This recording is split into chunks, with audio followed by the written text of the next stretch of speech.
Right, so we're going to look at an example of the number one, which is obviously the better, higher probability way of going about this into counter trend trading.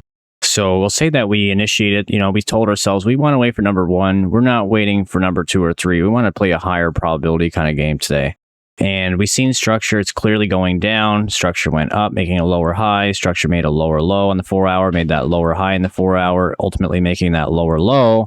And then waiting for the break of structure to actually present itself before looking to trade this, right? So we told ourselves, okay, so now we waited for the 4 hour trend to shift. So this is okay.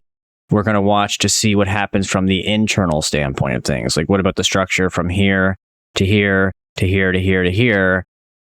Can we use that to our advantage, basically? Or could we dissect it further from here down to here and do what I mentioned before? Like, if this is your uptrend and you're trying to justify a short and you see something like this where you've seen that first boss or swing boss, we'll call it a swing break of structure, waiting for that transition in here before you get involved with the trade to follow it through. And that's what we're doing, but we're doing it upside down, right? We're doing it in the opposite nature. We're looking for longs, but to long down here is technically trading against the trend. To long down here is technically trading against the trend. Yeah, I'm sure there could have been entries, but the true break of structure occurred right here.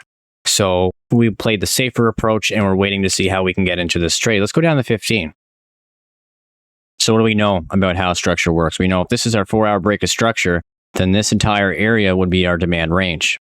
So price came into that demand range, maintaining this internal base structure so far with a higher high, higher low, higher high, possibly a higher low, and possibly a higher high. But even still, we need to dissect it a little bit further. We want to see confirmation to get into the trade. Okay, where's the confirmation?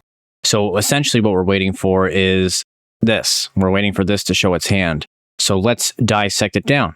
So what we see here, if we drew the internal structure, we came down, up, down again, and then, you had some wonkiness going on here. You had a wick on the high, and then if you laddered it up, it would never really truly broke structure.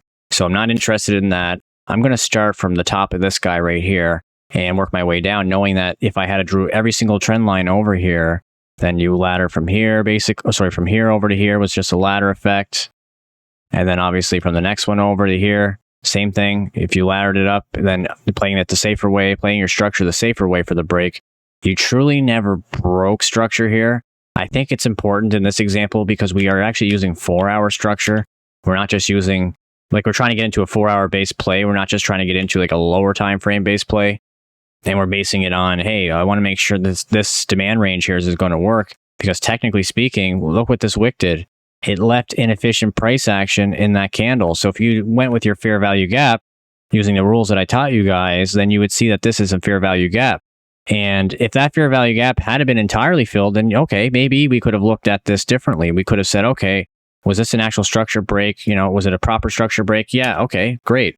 But because inefficiency was still remaining, we could still redeliver efficient price action back into that zone for a move up towards that high. So we're going to be very careful. We're dissecting the structure down, but we're going to look at the structure from this guy down because it's kind of silly to go like this, and it's usually the same result regardless. So we had this guy, 2 up candles, this guy, and now this guy, and then we just had a break of structure right there, right? So we have the bullish boss. Right, we have the bullish break of structure from left to right here. Using that same drawing that I just conducted, I'll use a different color. We'll use orange. So using the orange drawing here, you could have done it that way, or you could have said, nah, I'm going to go down. That's only 1 up candle, but we'll just use it for now. And then we went down, and then we went up, and then we went down, and then we went up again. Gives you the same result, doesn't matter. Or as long as it's giving you the same result, it really doesn't matter. So in this case, we had that bullish break of structure, and technically we have a newly formed demand range.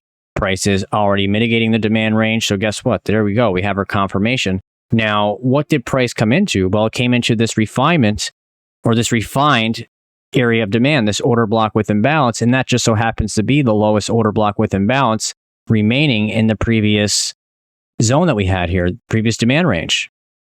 So in that case, price will more than likely come up towards this high and then this high. Obviously, you still have to break this high to justify the high above that. Therefore, continuing on with its 4 hour trend. So the long position would look something like this. Stop below the low, This is using the safer play, right? And targeting up towards that high, if not higher, for 3-to-1 risk-reward trade.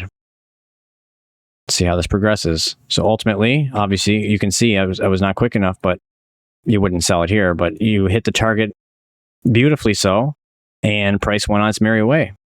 So this is a very, very common way of looking at